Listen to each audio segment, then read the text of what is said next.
Di masa lampau, di ujung timur Pulau Jawa, berdirilah sebuah kerajaan yang makmur bernama Blambangan. Raja Blambangan memiliki seorang prajurit muda yang gagah berani dan setia bernama Raden Banterang. Ia terkenal bijak, pemberani, dan sangat mencintai rakyatnya.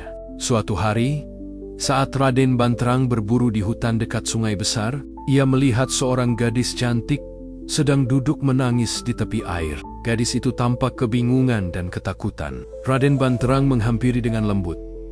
"Siapakah engkau, gadis manis? Mengapa engkau menangis di tempat yang sunyi seperti ini?" Gadis itu mengangkat wajahnya, menatap Raden Banterang dengan mata sendu. "Aku adalah Putri Surati, putri dari kerajaan Klungkung di Bali. Kerajaanku diserang musuh, ayahku gugur, dan aku melarikan diri ke sini." Raden Banterang merasa iba. Ia membawa Putri Surati ke istana Blambangan, dan atas kebaikan serta kelembutan hati sang putri, Raden Banterang jatuh cinta padanya. Tak lama kemudian, mereka menikah.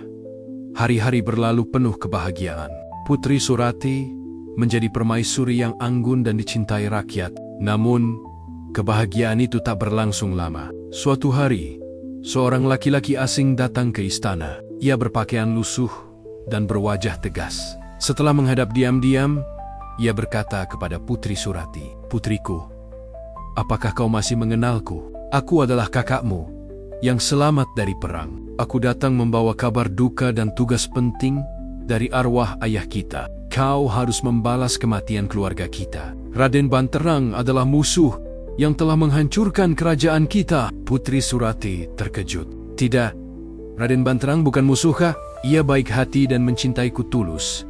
Namun sang kakak bersikeras. Ia menyerahkan selembar kain bertuliskan mantra, lalu menghilang begitu saja. Sejak hari itu, Putri Surati menjadi gelisah. Ia menyimpan kain itu di dalam kotak perhiasan dan tak berani menunjukkannya kepada siapapun. Beberapa hari kemudian, seorang pengawal menemukan kain itu dan menyerahkannya kepada Raden Banterang. Ketika melihat tulisan di kain itu, ia membaca pesan bahwa pemilik kain adalah pengkhianat yang ingin membunuhnya. Raden Banterang terkejut dan marah. "Putri Surati, apakah benar kau ingin menghancurkan hidupku?" Putri Surati terkejut dan menangis. "Tidak, Raden. Aku tidak tahu isi kain itu. Aku tidak pernah berniat mengkhianatimu." Namun Raden Banterang yang sedang dikuasai amarah tidak bisa berpikir jernih. Ia membawa Putri Surati ke tepi sungai yang jernih, berniat membuktikan kesetiaan sang istri. Dengan air mata berlinang, Putri Surati berkata pelan, "Raden Banterang, jika benar aku bersalah, biarlah tubuhku menjadi bukti. Tapi jika aku tidak bersalah, maka air sungai ini akan menjadi saksi dan mengeluarkan bau yang harum." Raden Banterang terdiam. Namun ia sudah terlanjur terbakar cemburu dan amarah. Dengan berat hati, ia menusukkan keris ke tubuh sang istri. Putri Surati terjatuh ke sungai sambil berbisik pelan, "Aku tidak bersalah, Raden. Percayalah padaku." Beberapa saat kemudian, keajaiban terjadi. Air sungai yang tadinya jernih berubah menjadi sangat harum dan bening seperti bunga. Raden Banterang tertegun. Tubuhnya gemetar. Ia sadar bahwa Putri Surati benar-benar tidak bersalah. "Duhai putriku, maafkan aku.